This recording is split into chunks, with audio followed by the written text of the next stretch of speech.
Bien, alors on va voir la transformation du MCD en MLD relationnel, c'est-à-dire le passage du modèle conceptuel des données vers le modèle logique des données relationnelles. Alors ce passage se fait selon trois règles qui sont les suivantes. Alors le premier cas, la liaison 1 à plusieurs, on verra la règle pour ce cas. De même, le deuxième cas, liaison plusieurs à plusieurs. Et de même pour le troisième cas, qui est la liaison 1 à 1. Donc, il va se faire selon des règles appliquées sur trois cas. Alors, le premier cas, c'est la liaison 1 à plusieurs, où l'on a un schéma entité association, comme vous voyez ici. Donc il y a l'entité E qui est en association avec l'entité F, avec une liaison 1 à plusieurs, c'est-à-dire une cardinalité d'unicité ici à gauche, une cardinalité forte ici à droite. Alors l'entité E possède ici les propriétés E1 jusqu'à En, et l'entité F, F1 jusqu'à Fm. Alors, dans ce cas, le passage se fait selon la règle suivante.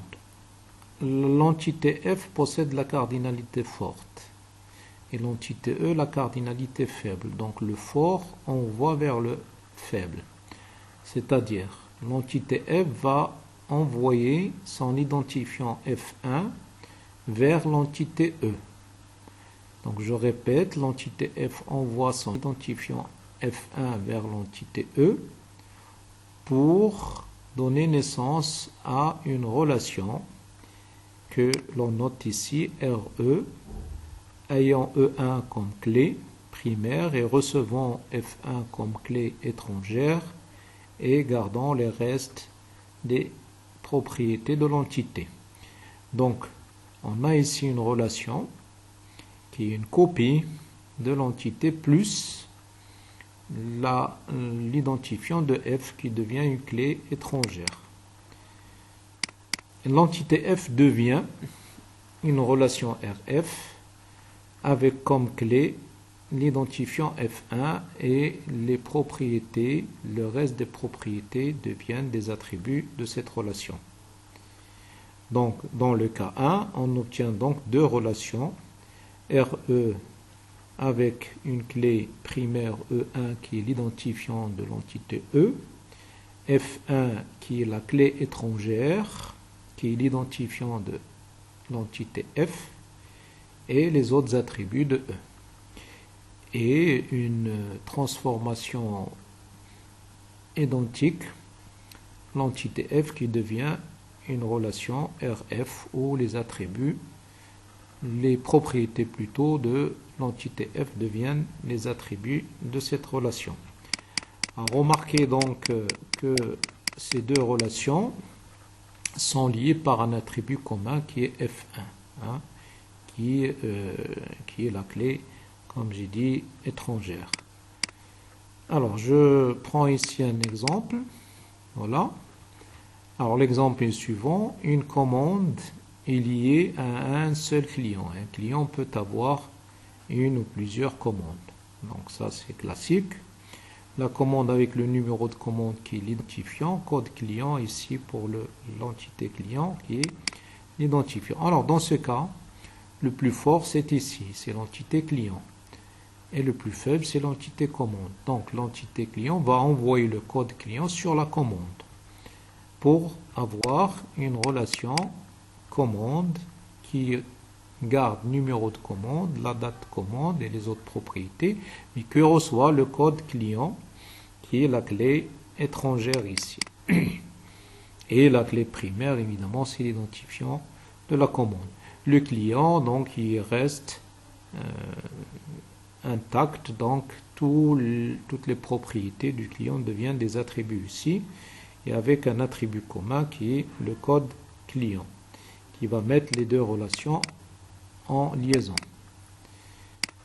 Le deuxième cas, Le deuxième cas, c'est les liaisons plusieurs à plusieurs. Alors, dans ce cas, on a l'entité E qui possède la cardinalité forte et l'entité F qui possède aussi la cardinalité forte. Donc, les deux sont forts. Et donc, à ce moment-là, la règle, c'est que l'entité F va envoyer son identifiant sur l'association et l'entité E va envoyer son identifiant sur l'association A, qui possède éventuellement une propriété P.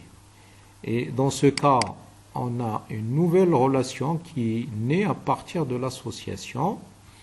Et cette relation est notée RA et qui reçoit l'identifiant de E, l'identifiant de F, et la concaténation des deux devient la clé de cette relation, plus la propriété, éventuellement d'autres propriétés de l'association. Donc la clé formée des deux identifiants, E1 et F1. Et ici, c'est la clé de la nouvelle relation. L'entité E devient une relation RE où tous les attributs, toutes les propriétés de E deviennent des attributs de la relation RE.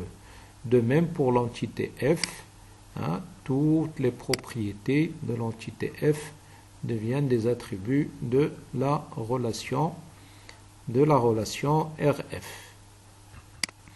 Alors, un titre d'exemple, toujours l'exemple classique, une commande regroupe un ou plusieurs articles, le même article est dans une ou plusieurs commandes ou aucune. Alors, pareil ici, les deux entités possèdent la cardinalité forte, donc on va voir naissance d'une relation issue de cette association qui reçoit la référence article et le numéro de la commande et qui garde la propriété quantité. Et donc on obtient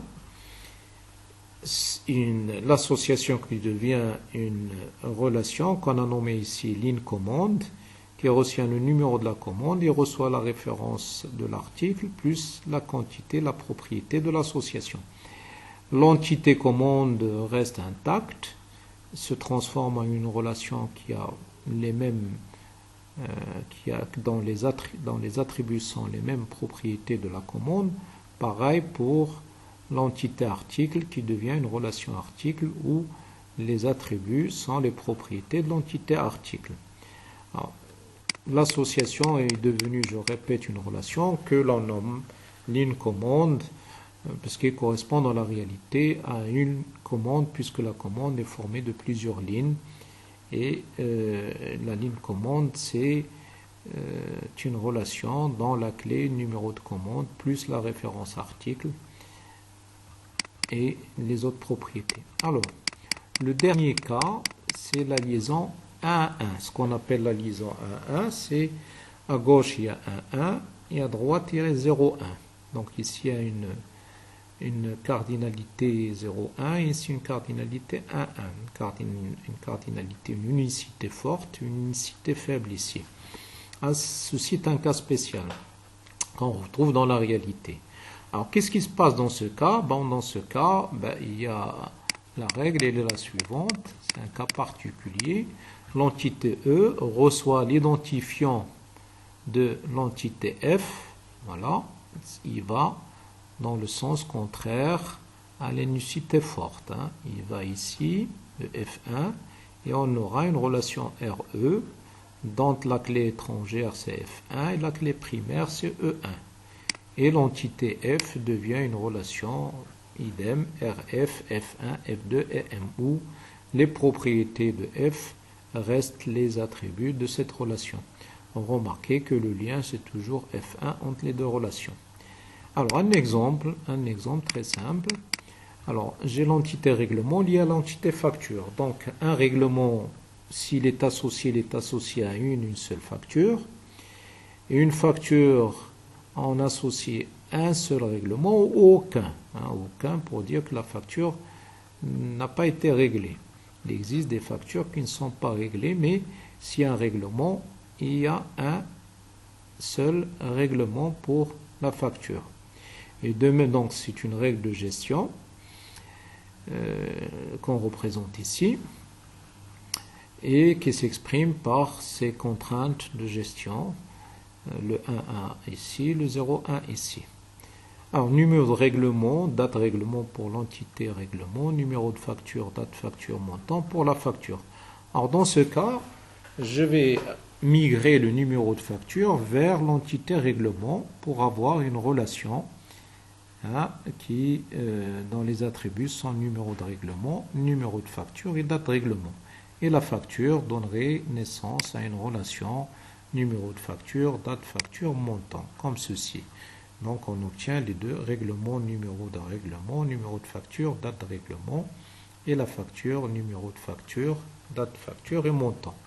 Et les deux relations sont liées par un champ commun. Ici, comme vous voyez, c'est le numéro de la facture.